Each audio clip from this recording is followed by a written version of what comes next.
హరి ఓం శ్రీమాత్రే నమ.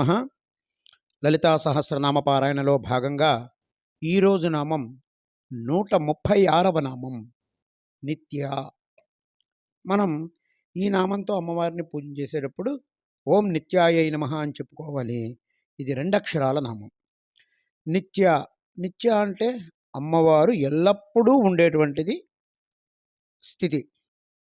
నిత్య సత్య స్వరూపిణి అమ్మవారు.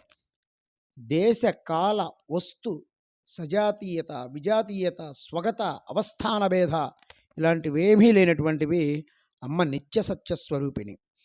సృష్టి స్థితిలయ కాలాల్లో కూడా అమ్మవారు ఉన్నారు.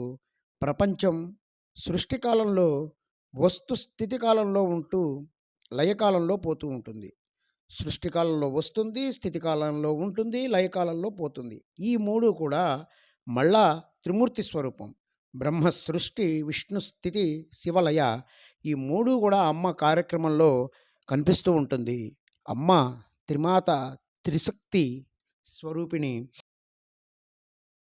ఇట్లా వస్తూ ఉంటే పోతూ ఉండే లక్షణం ప్రకృతి అనే అమ్మవారికి నిత్యం ఉంటుంది. కాబట్టి అమ్మవారిని నిత్య అని కొలుస్తున్నాం.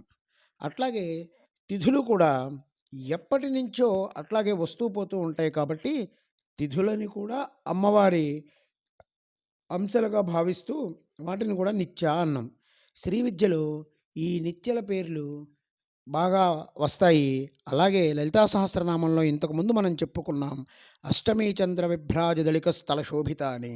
అందులో కూడా తిథి నిత్యాదేవతల గురించే మనం చెప్పుకున్నాం.